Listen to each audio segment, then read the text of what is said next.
It's 5 p.m. here in Lagos, Nigeria. Time for the world today. I'm Amarachi Ubani. Here's what's coming up within the hour. Typhoon Gaemi hits China's southeastern coast after wreaking havoc in Taiwan and the Philippines. Kenyan journalists rally against police brutality in the country. The world today starts now.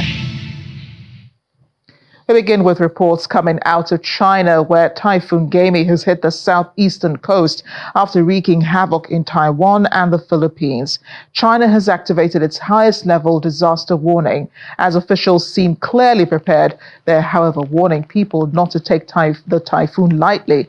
But take a look at the destruction already caused in Taiwan, where the typhoon was coming from. 3 people have died, hundreds more injured, as streets in some cities were left underwater. Off the country's southern coast, rescue workers are scouring waters for 6 crew members of a sunken cargo ship called Fushun. There were 9 people missing, but 3 have been found alive.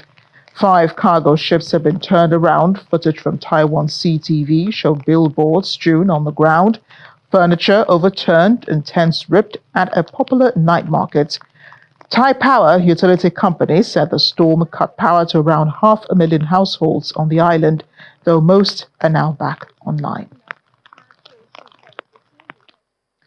Looking into the aftermath of Typhoon Gaemi in Taiwan, one restaurant owner who was sheltering away in a government building today visited the site of her business that was badly damaged by the storm. The local government has set up shelters to accommodate residents evacuated the day before as a precaution. Among them, Li Xuan, a 55-year-old restaurant owner from Swao, and her family. The damage to Li's restaurant is extensive, with the steel roof completely collapsed and water pipes burst. Li, who runs the restaurant with her sister, a single parent, is now faced with the daunting task of rebuilding. Gaemi made landfall around midnight on Wednesday on the northeastern coast of Taiwan in Yilan County. It's the strongest typhoon to hit the island in 8 years and was packing gusts of up to 225 kilometers per hour before weakening, according to the Central Weather Administration. Moments after the unfortunate natural disaster of Typhoon Gaemi at Taiwan's east coast, various shelters were put in place for residents of Taiwan by the local government. A woman with her family was sheltered there. She went to the scene of the storm, only to find damaged buildings, and a 2-story restaurant was destroyed. It's bad.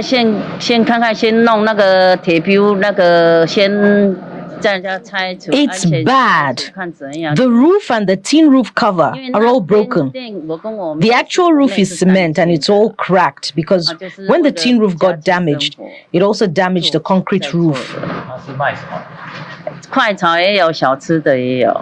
A lot of destruction happened to Mrs. Lily Chuan's restaurant, which she says was her only source of income for her and her family, and a lot of money has to be spent on rebuilding. Because of that restaurant, my sister is a single parent, and we only run that restaurant for the sake of making a living. I can't talk about it anymore because I have a bad heart. I'm going to faint if I go on. The typhoon affected the northeastern coast of Taiwan at midnight.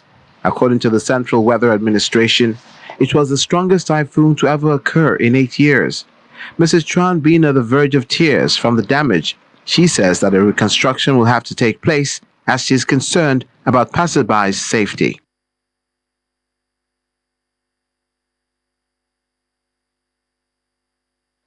Well, let's bring in now the VOA's correspondent in Taipei, William Yang. William, I appreciate your joining us this evening.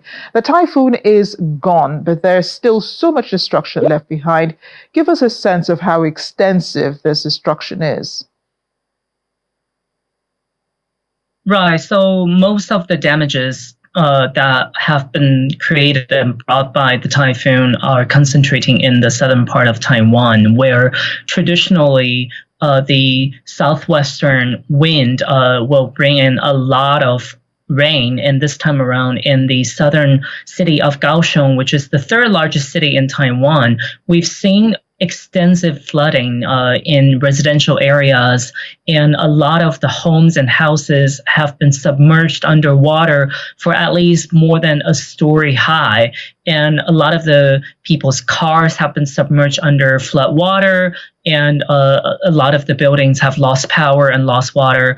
And the government right now is trying to restore the electricity to some of the buildings, while at the same time making sure that no one is being trapped under water at their homes. Now, I know that there was a warning before the typhoon hit. Authorities did warn people to stay indoors, but now you're talking about a lack of electricity, a lack of water. First of all, how are people, coping with, this scenario, the fact that they don't have water running through the pipes? And I can see there's electricity where you are. So where's that coming from? So in the northern part of Taiwan, where I am, the capital city, Taipei, in fact, we were fortunate enough that the typhoon didn't really create much serious damage. But somehow in the south and also in central Taiwan, especially in the mountainous area, electricity systems have always been a little bit more vulnerable, and this time around the typhoon really created a lot more, brought a much stronger wind that damaged a lot of the facilities for power distribution, and at the same time a lot of the drainage system in the southern part of Taiwan have always been a little bit more vulnerable to sudden downpours like this. So that's why we're seeing extensive flooding in several of the southern counties. And that's why these places will continue to have to stop going to work and going to school tomorrow to continue the rescue and the restoration efforts. Now, I know that the pictures that we're showing our viewers there don't do justice to the things that you're talking about, because initial videos seen on local television actually tell us, how badly, this typhoon really hit Taiwan. Streets are flooded, people just struggling through. Right now, people trying to pick the pieces of, their lives with the typhoon gone. Walk us through what authorities are doing now as people try to do this. So the local governments and the authorities are mostly providing shelters for those who cannot simply stay at their homes because of the serious damages that their houses or their rental or even their stores have suffered. And for most of the local business owners, oftentimes they usually have insurances that can help to pay part of the damages that they have suffered. But at the same time, of course, they will have to put a lot of money out of their pocket to first tear down the structures that have been damaged, and then try to find ways to rebuild. At the same time, finding a balance between fixing the buildings, but at the same time trying to see if they will be able to resume the business operation as soon as they can. Because as the story that you guys just aired earlier, a lot of the people in the South are relying on one source of income, and a lot of them are either selling food or selling things at the shops. And so with the damages that their storefronts have suffered, this is going to be a long road of recovery for them. A long road of recovery indeed. Now, the typhoon has made landfall in China, where it does seem authorities are warning people, just as, those warnings came also in Taiwan, warning people to take caution, not to take this typhoon lightly. Has there been some concerted discussion in relation to the typhoon hitting the region, by regional bodies, your president, as well as the Chinese government and the Philippines? Just wondering if there were any discussions about this. I know the ASEAN summit is ongoing. So is that a topical issue for them? So I think usually when dealing with natural disasters like this, each government is mostly concentrating on their own efforts of precautioning, warning their citizens.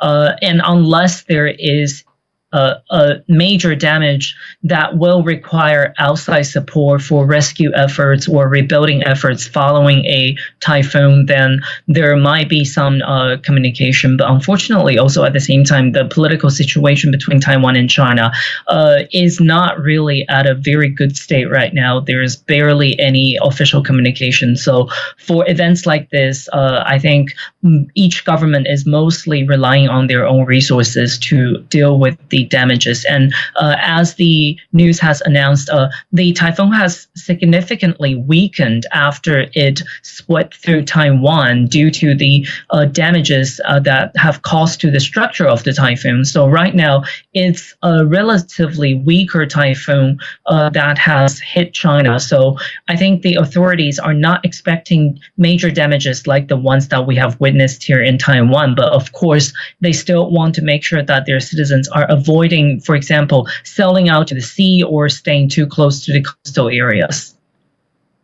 And I know that these damages cost millions of dollars. I mean, in Taiwan, if they have to put them all together. So how soon can we say things are back to normal?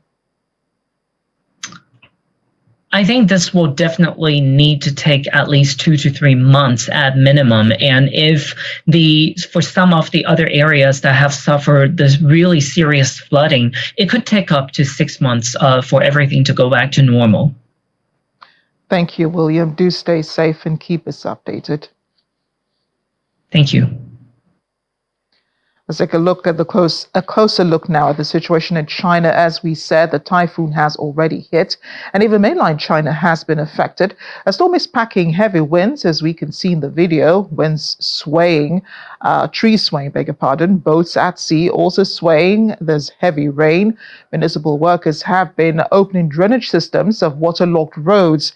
Gaemi is predicted to pass through Fujian province this evening and head inland, gradually moving northward with less intensity. Many weather forecasters are expecting heavy rain in many areas as it tracks north. It will be the biggest typhoon to hit China's eastern seaboard this year, with a spiraling cloud band spanning most of the western Pacific Ocean and fueling severe weather from the Philippines to Japan's Okinawa Islands. From the Philippines, these drone footage show the extent of damage caused by Typhoon Gaemi. The capital, Manila, was affected. At least 12 people were killed, while over 600,000 more displaced. The typhoon did not make landfall in the Philippines, but intensified seasonal monsoon rains, causing landslides and flooding over the past few days. President Ferdinand Marcos Jr. told the disaster relief agencies to provide assistance and prepare supplies for isolated communities during a briefing on Wednesday. And the mayors of 16 cities in the Greater Manila region have asked for emergency funding. Staying with the Philippines, a marine tanker carrying industrial fuel has sank in rough seas off the country, causing a large oil spill as Coast Guard rescuers search for a missing crew member. 16 of the 17 crew members of Mount Terra Nova have been rescued, according to the Transportation Secretary Jane Bautista. After the ship capsized in the waters of Manila Bay, a search is underway for the missing sailor. Authorities are also investigating whether the sinking is related to Typhoon Gaemi, which on Wednesday flooded swathes of the capital, Manila, and surrounding towns. Just last year, oil tanker Mount Princess Empress was carrying about 800,000 liters of industrial fuel when it capsized on February 28th and eventually sank, causing an oil spill which hit tourist towns and took 3 months to clean up. Away from weather events in Asia, Russian President Vladimir Putin has met with Syrian leader Bashar al-Assad in the Kremlin as Moscow nudges the Syrian leader towards a meeting with Russian President Turkish President Tayyip Erdogan, beg your pardon, and Damascus seeks the Kremlin's help in restraining Israel. Russia backed al-Assad in Syria's civil war, launching a military campaign that helped turn the tide of the 12-year conflict in his favor, even though the West had called for the Syrian leader to go. At a meeting in the Kremlin, which took place on Wednesday, President al-Assad said he wanted to discuss global and regional events with Putin, including scenarios for the future. Russia's been trying to facilitate a meeting between President Assad and Turkey's Erdogan. Turkey severed ties with Syria in 2011 after the outbreak of the Syrian civil war, in which it supported rebels looking to oust President Assad. The Syrian leader views the rebels as terrorists. And as we mentioned earlier, the 57th ASEAN Foreign Ministers meeting is holding in Laos. Foreign Minister of the country delivered opening remarks under the theme ASEAN Enhancing Connectivity and Resilience. The meeting of the foreign ministers from the Association of Southeast Asian Nations will be followed by 2 summits in Laos on Saturday, set to address key global issues that will be attended by officials from the United States, European Union, Japan, China, Russia, and more. ASEAN's foreign ministers were set to discuss so far fruitless efforts to end a crippling conflict that has morphed into a civil war in military-run Myanmar that the United Nations says has displaced 2.6 million people. The bloc's biggest members, including Thailand, Indonesia, Singapore, and Malaysia, are frustrated by the junta's unwillingness to honor its commitment to dialogue, which has tested the bloc's credibility and the viability of a peace plan agreed months after the 2021 coup. Since its inception, nearly 6 decades, ASEAN has had an amicable record in its achievement in ASEAN community building process, as well as enhancing ASEAN external relations through ASEAN-led mechanism, thereby contributing to the promotion of peace, stability, prosperity in the region and beyond. To share our thoughts on deepening external relations and to exchange views on regional and international issues, among others. With that note, I would like to declare the 57th ASEAN Foreign Ministers meeting and related meetings open, and I look forward to a fruitful discussion during this plenary of our AMM and PMC. Vietnam has begun a 2-day state funeral service to bid farewell to 80-year-old Nguyen Phu Trong, the leader of its ruling Communist Party, who died. It was attended by the President Tu Lam and party's leaders. Amid tight security, hundreds of people took to the streets of Hanoi around a downtown funeral house and went to his family home outside the capital to pay their last respects. There will be 2 days of national mourning from today to Friday, according to the government, with the state funeral on the second day. During the mourning period, there will be no public entertainment. Flags, offices, and other public places will fly at half-mast. We're off to the United Kingdom now, where Greater Manchester Police in northwest England says an officer has been suspended from all duties after a review of the incident at Manchester Airport. The video, which is circulated online, has caused public outrage. The Independent Office for Police Conduct Watchdog said it was independently investigating the level of force used by the police officer involved, who was suspended. In a previous statement, Greater Manchester Police said 3 officers were assaulted, with 1 female officer suffering a broken nose and requiring hospital treatment, while apprehending a suspect at the airport following reports of an assault.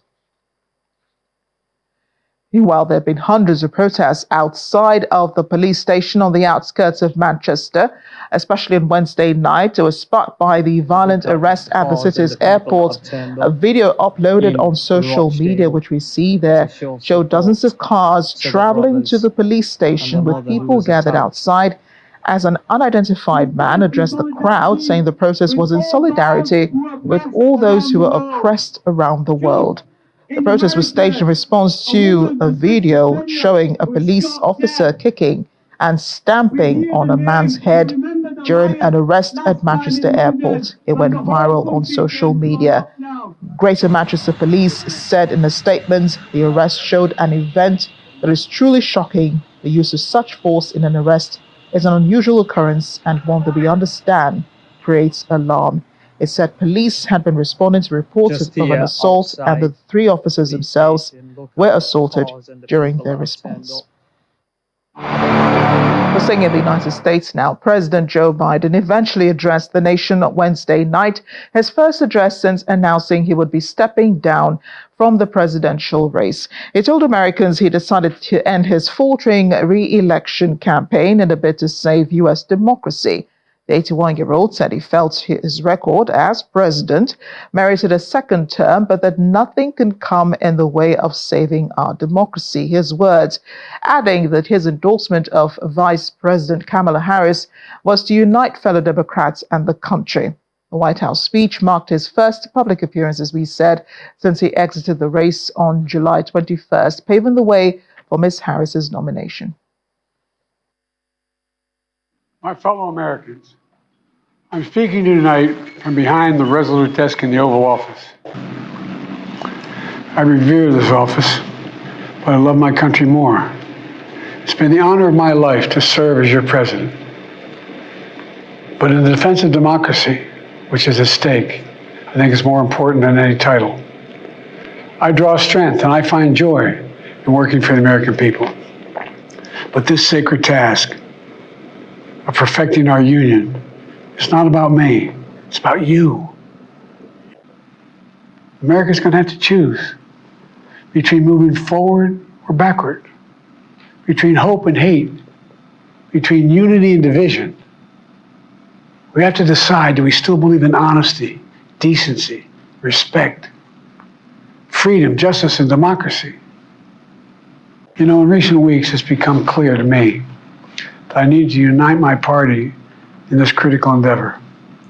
I believe my record as president, my leadership in the world, my vision for America's future, all merited a second term.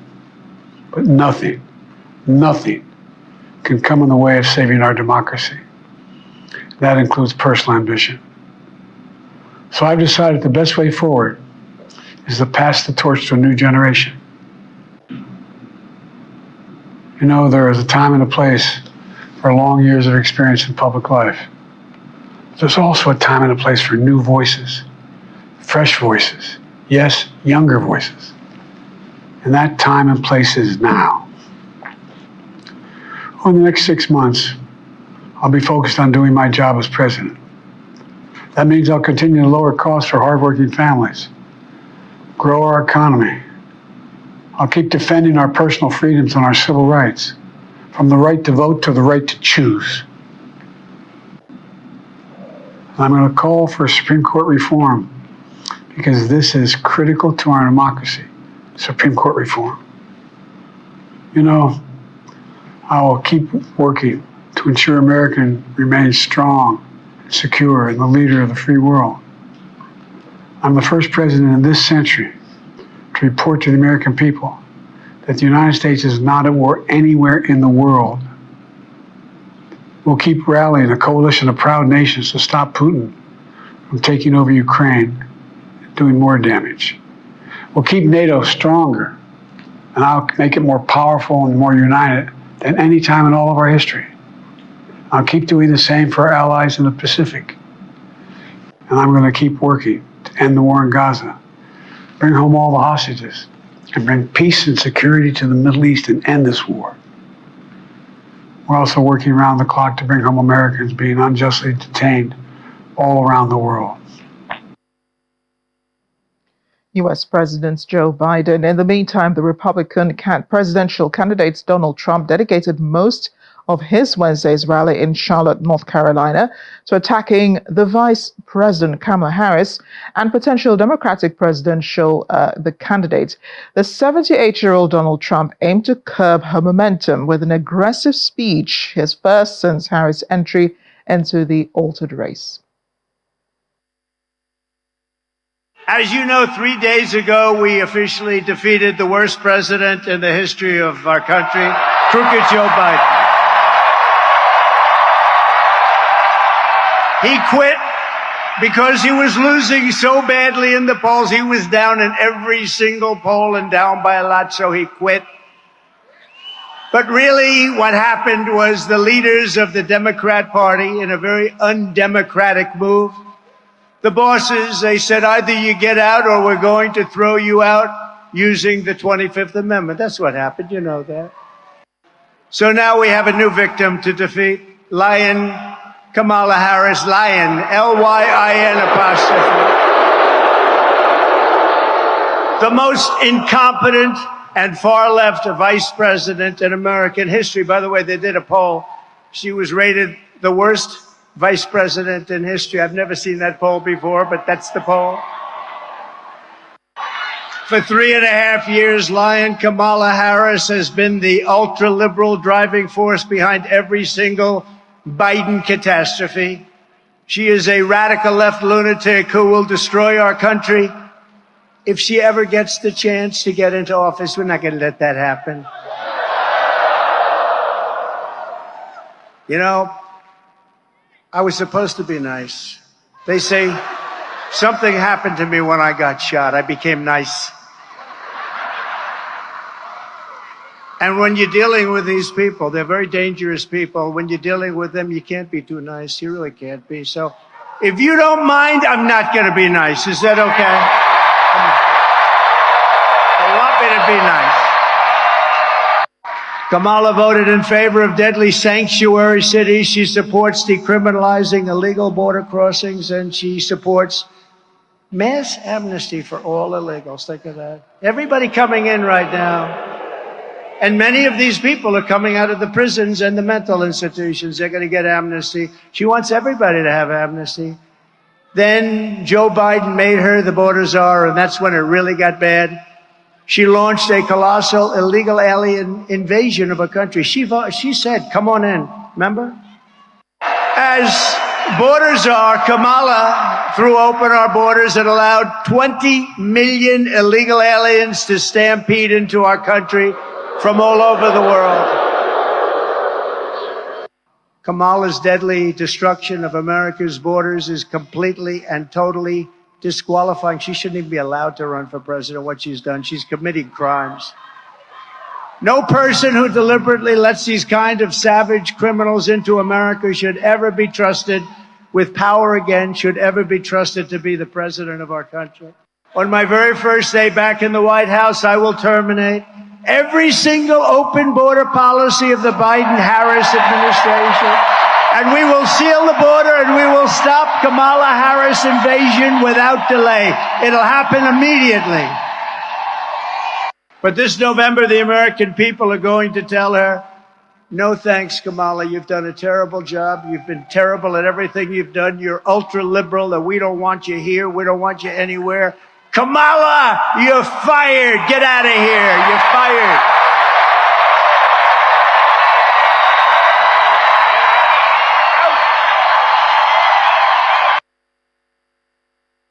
I want to bring in Channels TV's Washington correspondent, Maria Bird. Maria, you have had, a front row seat, I believe, to President Biden's speech that he made yesterday. And there's one thing I noticed, even though, this was a speech that was meant to unite the country, there was no indication that this really was President Biden's decision to step out of the race. I mean, for weeks before even his announcement on Sunday, he had been saying, he was strong enough. He had the mental acuity to run in the race. He even highlighted, his achievements in office during his speech. So at the end, he put it down to the party's interest. What does that say to Americans about the kind of leader that he was or he is? I think we have to be very clear about the role of politicians and their intents when they go into office.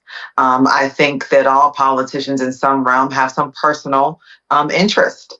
They obviously have a commitment to the country, which is stated to outweigh their personal interest. But I think we have to be very fair and candid that there are some personal aspirations, as he mentioned in his speech, the dreams he had for the country and the fact that he wanted the democracy was going to outweigh his dreams and visions for the country. So I think that's we need to be very clear on that as well. But I think when you talk about, did he really want to drop out of the race? race. I don't think he's had any thoughts of really dropping out of the race. As you said, for the 3 weeks after that debate, he was very clear that he was not dropping out of the race and that he was going to continue forward with the race. And so that, I think, is what many Americans have kind of stood for and stood on until Sunday came. We all know that Nancy Pelosi is a very strong force of the Democratic Party, even though she didn't formally come out and state that she was actually asking the president to step down. There were rumors and obviously information about phone calls between the two that would allude to the fact that she was that strong force, and she was that force that really did make that last final step. And being very clear that his job was for the American people, and that what's most important for the Democratic Party is to be united and to sustain, as he mentioned, the democracy and the state of the Republic in the United States. And so that, I think, was where the outweighing came from, and for him to say, you know what, I'm going to step down because this could be a major catastrophe for the United States if I do not win the Oval Office again. Now, ever since she was endorsed by the president on Sunday, Vice President Kamala Harris has been under scrutiny from U.S. media and from the opposition Republican Party. I mean, they've called up everything about her career from even before she entered into politics.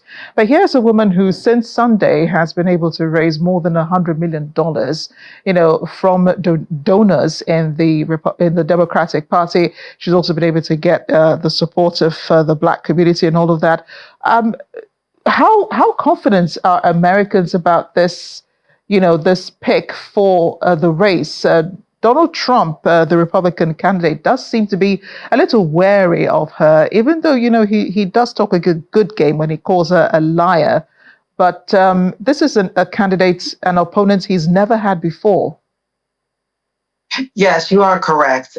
There has been major attacks. Many of these things we heard when she was nominated as the vice presidential nominee along with President Biden in the previous election. And so we knew that they were going to call out her record as a prosecutor in California. We knew that many of these things around her record was going to be called forth as she became the potential nominee for the Democratic Party. So that, I think, is very clear that that was going to happen. Now, what we've heard from the former president as it relates to Kamala Harris, I think is one that people could expect, but I don't know to the extent they could expect, because records show that campaign finance records are indicating that he actually donated to her campaign in 2011 and also in 2013. And so even though these were $5,000, $1,000 donations, he did support her previous campaign. So I'm sure that will come out as well in the future about his support of her in previous times. And so I think that is where the Democratic Party will begin to combat some of what he's stating. But I think regardless of who the candidate will be for the Democratic nominee, I think that we can expect the Republican Party will come out very forceful against whatever they believe is not in favor for the future of the U.S. And it does seem the Democrat Party has picked a side regarding the Israel-Hamas war. A lot of the lawmakers were absent from the room when Prime Minister Benjamin Netanyahu gave his speech on Wednesday night. Many of the applause came from the Republican lawmakers who were there. And some people have criticized his speech, saying that it tended more towards the people in the room, the Republicans, and he should have focused on, the hostage release, the deal itself. He said very little about that. He did introduce Noah Agamani to the congressman as one of, the successes of the invasion into Gaza and the fight against Hamas. But generally, what do Americans think of what he said? Will that move lawmakers to pass bills that would ensure that Israel gets the weapons it needs, gets the military aid it needs to continue to fight Hamas? Well, as you stated, the Republicans were the ones in the room very much excited about the speech. There were many Democrats not there. The vice president was not there. And so I think that's very clear. We've also discussed before the fact that many Americans, especially the younger generation, have been very against the U.S.'s support for Israel, and they are concerned about where the U.S. stands with Palestine. Furthermore, those who are in support of Israel and the U.S. are really concerned about the hostages. And so you could hear that many Americans are concerned that there was not much conversation about the release of hostages and a deal. I think regardless of where Americans sit, the majority of Americans are more concerned about a peace deal and wanting to resolve the issues and move forward so that the hostages can be released on both sides and that there can be peace between Israel and Gaza. So that is really what Americans are looking for overarchingly. But we know that that speech was really geared toward, as you said, those in the room, specifically the Republican Party. Thanks again for bringing us up to speed on this. We look forward to more engagements with you. The days ahead will be very interesting. Thanks again for joining us on the program.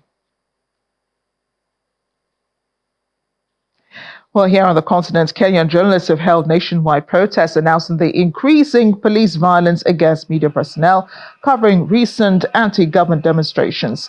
In the heart of the capital, Nairobi, journalists marched around the central business districts before gathering at the Nation Center buildings, holding placards and chanting slogans demanding justice and protection. Similar scenes unfolded in other major cities across the country. The demonstrations follow a series of attacks on journalists, including the shooting of Catherine Kariuki, who was shot in the leg while reporting on the protests in Nakuru. Finally, on the program today, let's meet up with Zayed Mohammed Al-Zabi. He's just 11 years old, but he's a piano prodigy. You can call him that. He's an Emirati boy living with autism. He recently found that playing the piano allows him to express himself and now dreams of becoming a world-class musician. According to his mother, he began to play at the age of 5, learning his skills from videos on YouTube. She's advising parents to focus on their kids' strengths and not their weaknesses, so as to help them learn certain skills and achieve their goals.